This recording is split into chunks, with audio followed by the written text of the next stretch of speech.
Saudara-saudaraku yang terkasih, selamat berjumpa di Renungan Harian di channel Katolik kita.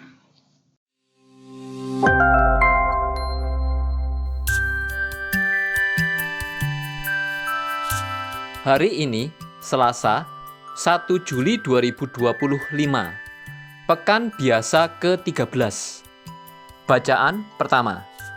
Bacaan diambil dari Kitab Kejadian, bab 19, ayat 15 sampai dengan 29. Pada suatu pagi, di saat fajar menyingsing, dua malaikat Tuhan mendesak Lot agar segera berangkat. Katanya, "Bangunlah, bawalah istrimu dan kedua anakmu yang ada di sini, supaya engkau jangan sampai mati lenyap karena kedurjanaan kota ini." Ketika Lot berlambat-lambat, maka tangan istri dan kedua anaknya dipegang oleh kedua orang itu, sebab Tuhan hendak mengasihani dia.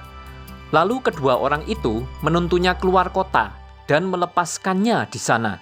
Kemudian berkatalah salah seorang dari mereka, "Larilah, selamatkanlah dirimu, janganlah menoleh ke belakang, dan janganlah berhenti dimanapun di lembah Yordan. Larilah ke pegunungan, supaya engkau jangan mati binasa." Kata Lot kepada mereka, "Janganlah kiranya demikian, tuanku. Sungguh, hambamu ini telah dikaruniai belas kasihan di hadapanmu, dan tuanku telah berbuat kemurahan besar kepadaku dengan memelihara hidupku. Tetapi jika aku harus lari ke pegunungan, aku pasti tersusul oleh bencana itu, sehingga matilah aku. Lihatlah, di sana ada kota yang cukup dekat. Kota itu kecil. Izinkanlah aku lari ke sana. Bukankah kota itu kecil? Jika demikian, nyawaku akan terpelihara."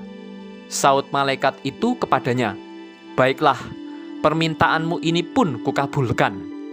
Kota yang kau sebut itu takkan kujungkir balikkan. Cepatlah, larilah ke sana, sebab aku tidak dapat berbuat apa-apa sebelum engkau sampai ke sana." Itulah sebabnya nama kota itu disebut Zoar.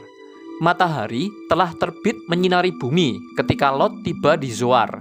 Kemudian Tuhan menurunkan hujan belerang dan api dari langit atas Sodom dan Gomora.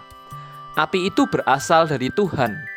Tuhan menunggang-balikkan kota-kota itu dan seluruh lembah Yordan, serta semua penduduk kota dan tumbuh-tumbuhan di ladang.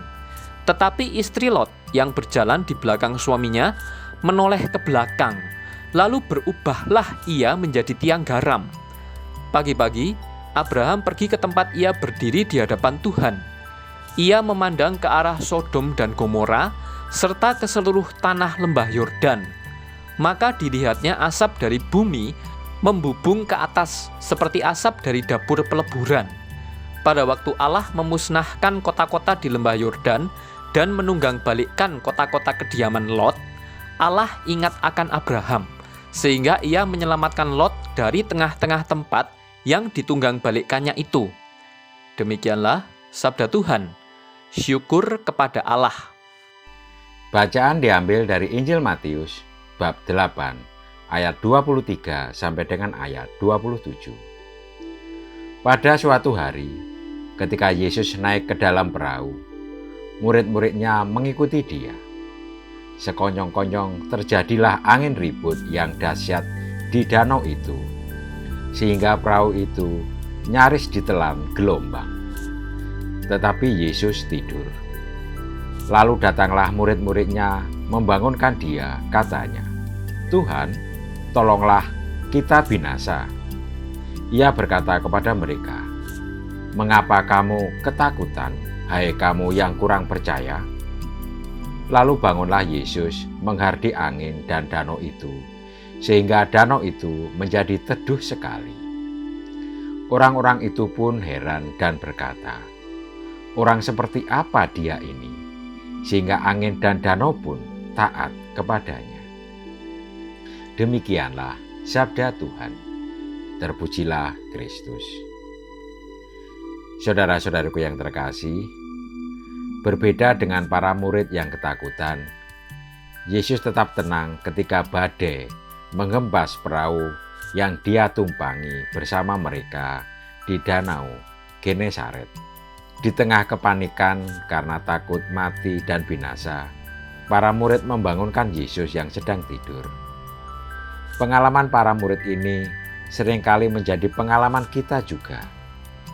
Di tengah berbagai persoalan dan permasalahan hidup, kita seringkali kurang percaya bahwa Allah senantiasa menolong dan menyertai kita. Padahal kepercayaan kita akan Dia dan penyertaannya akan membawa kita keluar dari masalah yang sedang kita hadapi.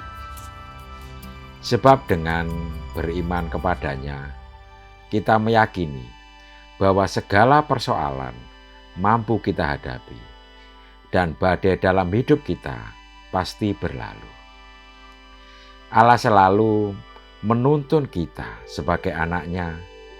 Kasih setianya tidak pernah meninggalkan kita. Jika kita percaya dengan segenap hati dan jiwa atas tuntunannya, serta menjalankan kehendaknya, tidak menoleh ke belakang, tidak meragukan kasih setia dan kemurahannya, semua persoalan dapat diatasi. Marilah kita berdoa. Ya Tuhan, tuntun dan bimbinglah kami ke jalan yang benar, seturut kehendak-Mu. Teduhkanlah hati dan jiwa kami, agar kami senantiasa damai dan teguh berjalan bersama-Mu. Amin. Saudara-saudariku yang terkasih, terima kasih atas kebersamaannya di dalam renungan harian ini. Kita akan berjumpa kembali di renungan harian berikutnya. Berkah dalam.